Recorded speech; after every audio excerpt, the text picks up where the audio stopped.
Das ist meine Onigiri. Hallo zusammen, willkommen zu meinem Kanal Mizuki's Home. Ich bin Mizuki und heute zeige ich euch, wie man Onigiri machen kann. Onigiri sind japanische Reisbällchen, die man entweder mit oder ohne Füllung essen kann. Das ist Onigiri. Ich zeige euch in diesem Video verschiedene Füllungen und wie man Onigiri machen kann. Dann los geht's!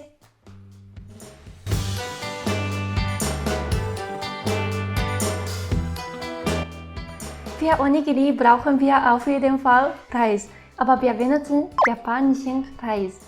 Bitte benutzt unbedingt japanischen Reis für Onigiri und nicht Basmati-Reis oder Jasmin-Reis oder so. Basmati-Reis und so weiter sind sehr trocken und nicht klebrig. Von daher sind sie für Onigiri nicht geeignet und der Geschmack von Reis selbst ist total anders. Milchreis ist für Onigiri auch nicht geeignet, weil Milchreis nachher sehr härter wird. Sushi-Reis könnte man noch benutzen, aber ich empfehle euch, dass ihr japanischen Reis für Onigiri benutzt. Für Onigiri muss man einen klebrigen Reis benutzen, sonst fallen die Onigiri auseinander. Ich habe in einem anderen Video einen guten japanischen Reis vorgestellt, den man auch in Deutschland kaufen kann. Außerdem habe ich im Video auch gezeigt, wie man ohne Reiskocher Reis kochen kann. Für diejenigen, die zu Hause keinen Reiskocher haben, könnte das Video hilfreich sein. Dort zeige ich euch, wie man japanischen Reis auch gut mit einem normalen Kochtopf zubereiten kann. Ich habe zu Hause einen Reiskocher, deswegen koche ich Reis mit meinem Reiskocher. Um Onigiri zu machen, brauchen wir noch Salz und Wasser. Wenn man japanischen Reis, Salz und Wasser hat, dann kann man schon ein Onigiri machen. Das wäre Shiomusubi. Ich zeige euch zuerst, wie man diesen Shiomusubi macht, damit ihr wissen könnt, wie man richtig Onigiri machen kann. Danach zeige ich euch Onigiri mit verschiedenen Füllungen. Onigiri ist oft dreieckig, aber es gibt auch eine andere Form, die Tawaragata heißt. Tawara ist ein Strohsack, den Japaner früher als eine Tüte für Reis benutzt haben, und Gata bzw. Kata bedeutet auf Deutsch Form. Dieser Onigiri mit Tawaragata sieht ähnlich wie ein japanischer Strohsack aus, deswegen nennen wir den Onigiri als Tawaragata Onigiri oder Tawara Onigiri. Dieser Tawara Onigiri wurde früher oft in Kansai-Region gemacht. Meine Mutter hat mir als Kind oft diesen Tawara Onigiri gemacht. Falls ihr nicht so gut Onigiri mit dreieckigen Form machen könnt, könnt ihr dann diese Tawaragata Onigiri machen. Ich zeige euch zuerst, wie man Shiomusubi mit Tawaragata machen kann. Um Onigiri zu machen, solltet ihr Reis in eine Schüssel geben. Es ist egal, welche Schüssel ihr dabei benutzt. Das machen wir, um den Reis ein bisschen abzukühlen. Sonst verbrennen wir später unsere Handflächen. Ich mache meine Handflächen ein bisschen nass, damit der Reis in meinen Händen nicht klebt. Ihr könnt euch Wasser in einer Schüssel bereithalten. Außerdem solltet ihr auch Salz auf einem Teller vorbereiten. Die Reihenfolge ist so: zuerst Wasser, dann Salz, dann Reis in die Hand nehmen. Ich habe meine Hände ein bisschen mit Wasser feucht gemacht und reibe dann das Salz auf meine Handflächen. Dann nehme ich den Reis in eine Hand. Wenn man dabei zu viel Reis nimmt, wird der Onigiri größer. Es gibt keine bestimmte Größe für Onigiri, es sei denn, man verkauft in einem Convenience Store seinen Onigiri. Irashaimase! Die Größe sollte die passende Größe sein, damit man den Onigiri leicht essen kann. Ich drücke ein bisschen mit beiden Händen und rolle ein bisschen.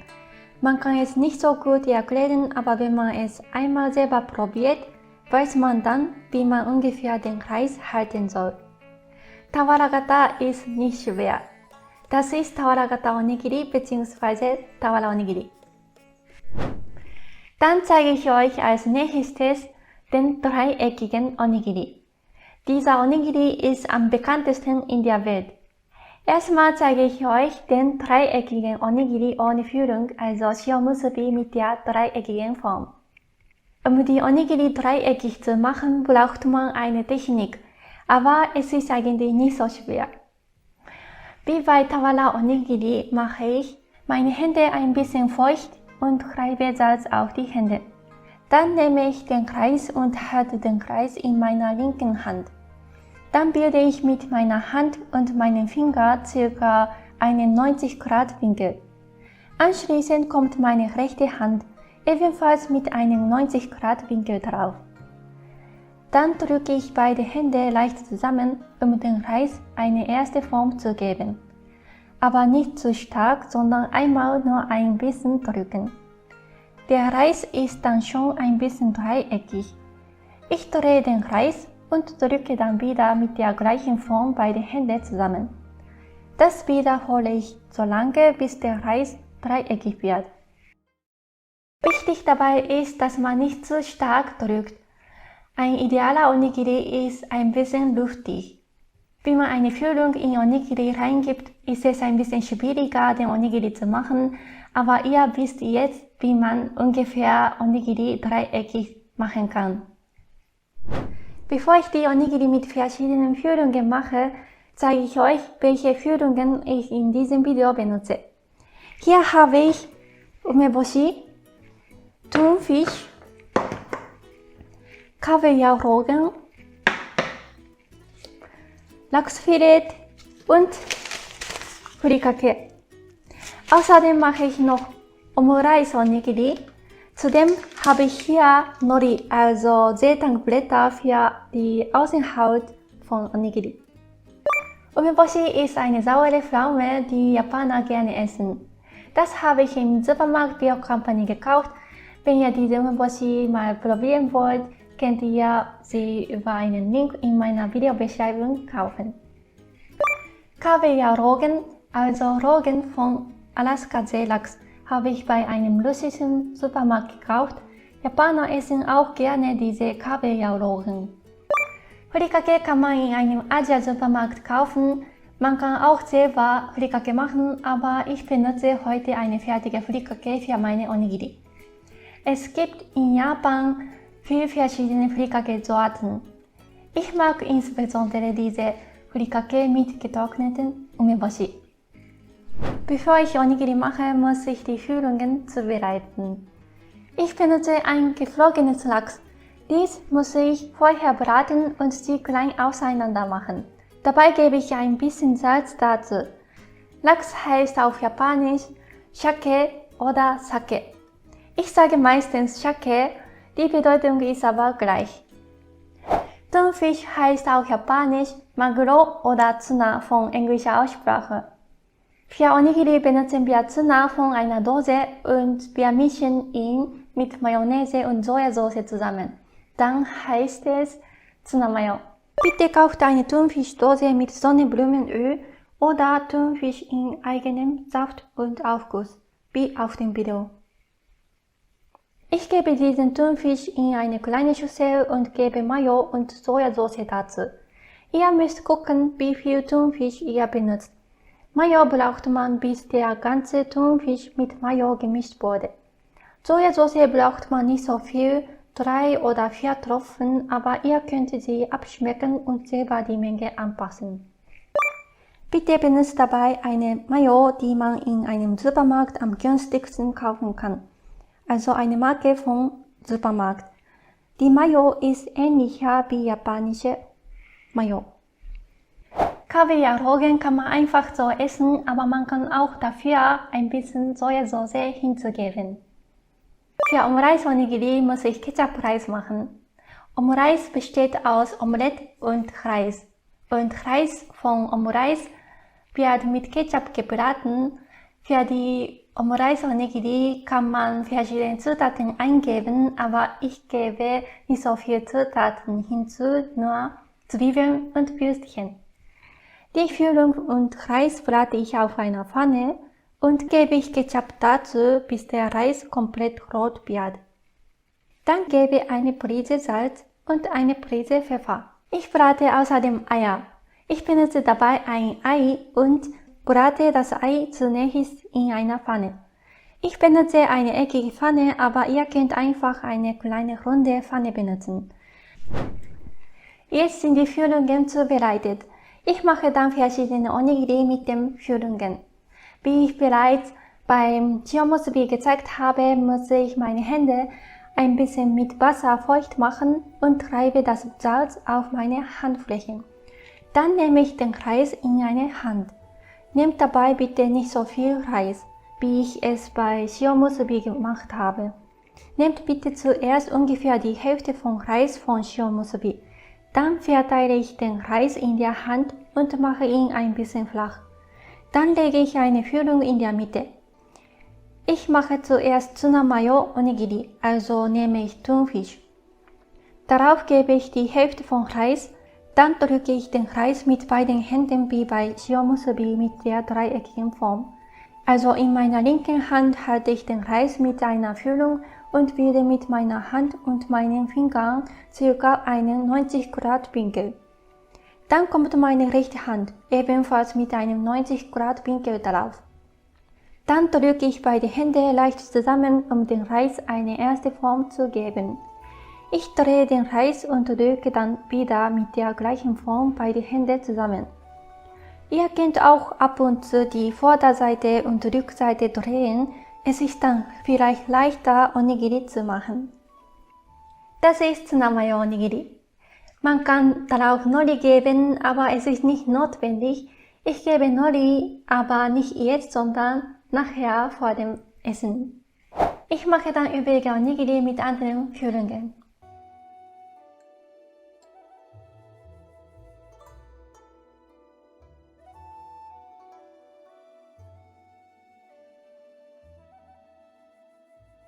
Das Furikake kann man entweder mit dem Reis vorher mischen oder auf dem fertigen Onigiri darauf geben. Ich mische lieber Furikake vorher mit Reis und mache Onigiri. Wenn man Furikake mit Reis vorher mischt, braucht man kein Salz, weil Furikake auch dem Reis seinen Geschmack gibt. Für andere Onigiri außer Omurice Onigiri benutze ich Nori. Wenn man zu Hause keine Nori hat, dann muss man es nicht benutzen. Man kann auch ohne Nori Onigiri essen.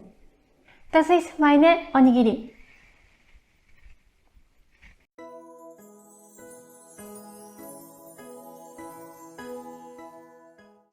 Ich probiere zuerst Umeboshi Onigiri. Itadakimasu. Guten Appetit.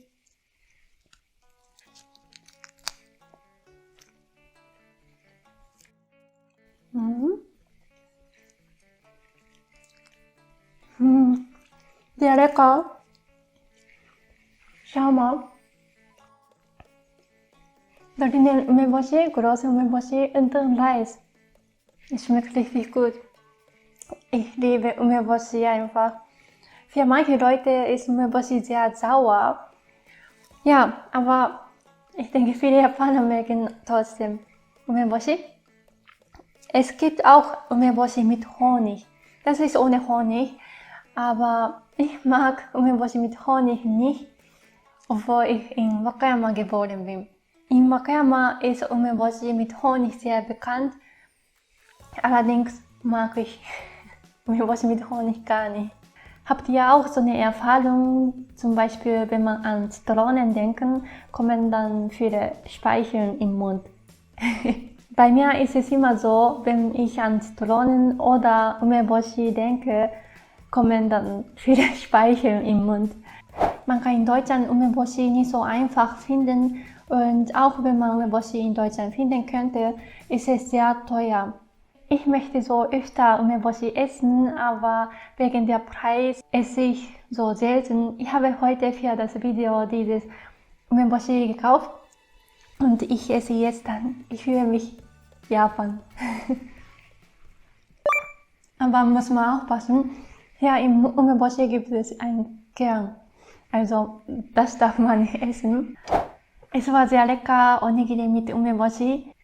Leider konnte ich dieses Jahr gar nicht nach Japan fliegen und eher 3,5 Jahre bin ich nicht nach Japan geflogen. Ich vermisse natürlich Japan und meine Familie in Japan und auch japanisches Essen oder japanische Sachen. Schade, dass ich dieses Jahr gar nicht nach Japan fliegen konnte. Deswegen muss ich immer zu Hause japanisches essen, damit ich auch nicht so Japan vermisse. Und natürlich möchte ich euch mehr japanisches Essen zeigen. Und ihr könnt auch natürlich in Japan verschiedene Restaurants besuchen und Japanisch genießen. Lange reden ist kein Sinn. Ich esse dann Tsunamayo. Itadakimasu.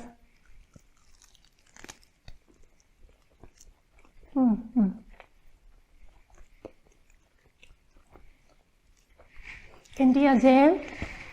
Ein bisschen drinnen fühlen und dann Reis. Und Reis ist ein bisschen luftig. Sehr lecker. So, Reis sehr luftig ist, geht ein bisschen auseinander, aber das mag ich besser. Ihr könnt noch härter den Reis drücken, aber ich mag nicht harten Onigiri.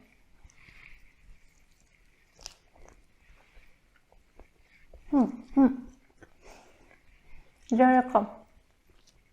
Es gibt auch gebratene Onigiri, die Yaki-Onigiri heißen. Ich werde euch irgendwann Yaki-Onigiri und weitere verschiedene Onigiri zeigen. Onigiri ist einfach das Beste. Wie waren die Onigiri? Möchtet ihr auch Onigiri essen? Dann versucht es mal. Onigiri ist einfach lecker und sind weltweit sehr bekannt geworden. Auch in Deutschland gibt es Onigiri-Restaurants. Ich denke in Düsseldorf und Dresden. Wenn ihr Onigiri mit verschiedenen Füllungen gemacht habt, schreibt gerne in die Kommentare. Ich bin gespannt, welche Füllungen ihr benutzt habt. Wenn euch das Video gefallen hat, dann bitte gebt dem Video einen Daumen hoch und bitte abonniert gerne meinen Kanal, dann würde ich mich sehr, sehr freuen. Vielen Dank fürs Zuschauen und wir sehen uns beim nächsten Video. Dann ciao! Sayonara! Bye bye!